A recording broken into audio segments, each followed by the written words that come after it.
भारत में मजदूरों के हक में 30 से 35 कानून होने के बावजूद कोरोना वायरस और लॉकडाउन के बीच उनकी क्या दुर्गति हुई, ये हम सब ने देखा। अब देश के कई बड़े राज्यों ने इन्वेस्टमेंट और आर्थिक तरक्की के नाम पर कई मजदूर कानूनों को बदल दिया है। केंद्र सरकार का एक ड्राफ्ट भी मजदूर कानूनों में बड़े बदलाव प्रस्तावित करता है। भाजपा से जुड़े मजदूर संगठन भारतीय मजदूर संघ के महासचिव ब्रजेश उपाध्याय ने इसे दुर्भाग्यपूर्ण बताया। ये जो तर्क कुछ लोग दे रहे हैं पिछले काफी समय से कि भारत में श्रम कानून रोड ब्लॉकर है, ये तथ्य जिनका भी है, ये तर्क जिनका भी है, गलत है। वो कैपिटलिस्टों के इशारे पर कुछ सो कॉल्ड इंटेलेक्चुअल ने बनाया हुआ एक फ्रेम है। वास्तविकता से इसका कोई मतलब नहीं है। एक भी श्रम कानून ऐसा नहीं है जो देश में इन्वेस्टमेंट या उत्पादन या किसी नई औद्योगिक इकाई को लगाने में रुकावट बनता। इसलिए मैंने कहा यह दुर्भाग्यपूर्ण कदम है। हाल ही में उत्तर प्रदेश, मध्य प्रदेश, गुजरात, राजस्थान, पंजाब, उड़ीसा, असम, तमिलनाडु जैसे राज्यों में लेबर कानूनों में बदलाव हुए हैं। इनमें उत्तर प्रदेश जैसे बीजेपी शासित राज्यों में सबसे अधिक बदलाव हुए। काम के घंटों को 8 घंटे से बढ़ाकर 12 घंटे कर दिया गया। ट्रेड यूनियंस की मान्यता वाले कानून को खत्म कर दिया गया। तनख्वाह, बाल मजदूरी और महिला मजदूरों से संबंधित प्रावधानों को छोड़कर औद्योगिक विवादों का निपटारा, व्यावसायिक सुरक्षा, श्रमिकों का स्वास्थ्य और काम करने की स्थिति से संबंधित कानून भी समाप्त कर दिए गए हैं। कॉन्ट्रैक्ट लेबर और प्रवासी मजदूरों से संबंधित कानून भी बदल दिए गए हैं। लेबर कानून में किए गए बदलाव नए और मौजूदा दोनों तरह के कारोबार और उद्योगों पर लागू रहेंगे। उद्योगों को अगले 3 महीने तक अपनी सुविधा अनुसार शिफ्ट में काम करवाने की छूट दी गई है।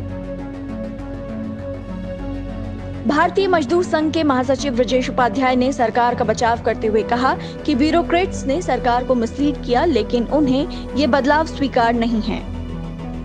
सरकार ने मिसलीड किया गया उसको। जो भी ब्यूरोक्रेट्स हैं, जो भी एडवाइजरी काउंसिल में लोग हैं, उनके मिसलीडिंग या जो मिस एडवाइजर्स के कारण ये परिस्थिति पैदा हुई है। कानूनों में जो बदल की जा रही है वो किसी भी हालत में हमको स्वीकार नहीं है। लेकिन साथ ही भारतीय मजदूर संघ की तरफ से कहा गया कि अगर केंद्र और राज्यों ने उनकी नहीं सुनी तो इन फैसलों के खिलाफ अदालतों से सड़कों तक संघर्ष होगा। ये सरकारें यूनियन नहीं चलाती, ये मजदूर चलाते हैं। हम उनकी किसी की मान्यता के मोहताज नहीं हैं। ये जो आज श्रम कानून उपलब्ध है ये सरकारों की कृपा से नहीं प्राप्त हुए हमको। मजदूरों का वर्षों का संघर्ष है, सैक्रिफाइसेज है। तो बलिदान और संघर्ष के आधार पर हासिल हुए ये अधिकार, हक है हमको। सरकारों की कृपा के कारण मजदूर संगठन काम नहीं करते, इसलिए हमें उसकी परवाह नहीं है कि वो मान्यता रखेंगे कि नहीं। उनकी मान्यता के कारण हम नहीं पैदा हुए, हमारी मान्यता के कारण उनको काम करना है। और इसलिए हम जो भी डेमोक्रेटिक मीन्स अवेलेबल हैं उन सब का अख्तियार करेंगे, जुडिशरी से लेकर सड़क के संघर्ष तक।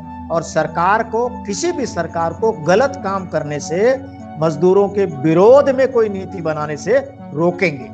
उधर कांग्रेस से जुड़ी Indian national trade union Congress के अध्यक्ष डॉक्टर संजीव रेड्डी ने कहा कि भाजपा सरकार मजदूरों को गुलामी की ओर धकेल रही है। हम लोग उनसे कह रहे हैं कि देश जो है बीजेपी का नहीं है, ये देश का प्रजा का है, देश ही है।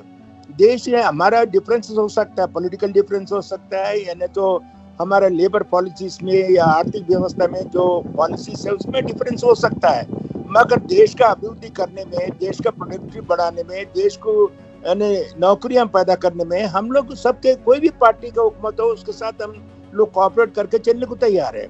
मगर मजदूरों को जो है मालिकों को गुलाम बना देना, मजदूर और मालिक की जगह बढ़ा देना, और मजदूरों का जो सहूलत है पिछले हमने 50-60 बरस 100 बरस से जो स्ट्रगल करके हमने कमाया है उसको वो अबालिश करना चाहते हैं, निकाल देना चाहते हैं। इस तरह के व्यवहार में जो है मजदूरों को अपना दुश्मन बना रहे, वो लोग देश का दुश्मन बना रहे, प्रोडक्टिविटी का दुश्मन बना रहे। ये गलत बात है।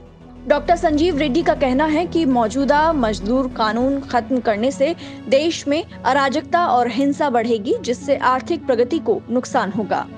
अब क्या होगा इससे, है इलीगल स्ट्राइक करेंगे, इलीगल लॉ कोर्ट्स होगा या इलीगली अब वो बातचीत नहीं होगा तो अल्टीमेटली वायलेंस को इन्वाइट कर रहे हैं, जैसे नक्सलेट जो है वो बिलीव करते हैं वायलेंस को, उस तरह का सिचुएशन वो इन्वाइट कर रहे हैं। गवर्नमेंट और मालिक लोग दोनों मिलकर इन्वाइट कर रहे हैं कि पीसफुल बातचीत के जरिए से जो नेगोशिएशन करके सेटल करते थे अब वो बंद हो जाएगा, दरवाजा वो डोर क्लोज कर देंगे।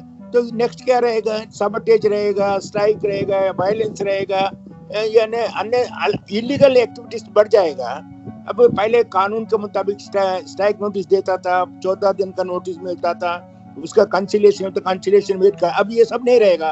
तो तुम्हारा ताकत है तुम जीतो, हमारा ताकत है हम जीतेंगे, ये पुराना जो 100 वर्ष पहले था वो सिचुएशन डेवलप होगा। खासकर 8 घंटे की बजाय 12 घंटे के काम के प्रावधान को अमानवीय बताया जा रहा है। उन्होंने कहा कि 150 साल पहले मजदूरों ने संघर्ष कर 8 घंटे के काम का अधिकार पाया था, इसे सरकार एक झटके में खत्म नहीं कर सकती। कहीं भी दुनिया में कहीं नहीं है ये 12 घंटे काम करने का। क्यों 12 घंटे काम करना समझ में नहीं आया था। 12 घंटे काम करने से क्या होता है? एम्प्लॉयमेंट कम हो जाती है, नौकरियां कम हो जाएंगे, रिटेंचमेंट होगा, लोग निकाल दिए जाएंगे।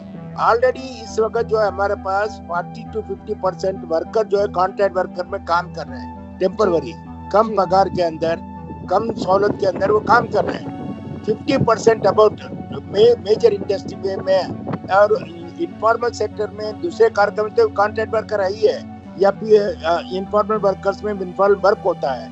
तो ये अलग से फिर ये 12 घंटे काम करने से क्या होगा? What is result? Permanent worker लाखों की संख्या में उनका नौकरी चला जाएगा। एक दूसरा 12 घंटे में एफिशिएंसी कम हो जाती है। भारत में मजदूर कानून अंतर्राष्ट्रीय समझौतों से जुड़े हैं। मजदूर कानूनों में बदलाव के बाद देश के 10 बड़े मजदूर संगठनों ने अंतर्राष्ट्रीय लेबर ऑर्गेनाइजेशन में ज्ञापन सौंपा है। अगर भारत सरकार मजदूर कानून बदलने पर अड़ी रही तो हो सकता है कि लॉकडाउन खुलने के बाद फैक्ट्री मालिकों और मजदूरों में टकराव की वजह से अधिकतर कारखानों के कलपुर्जे काम ही न कर पाएं।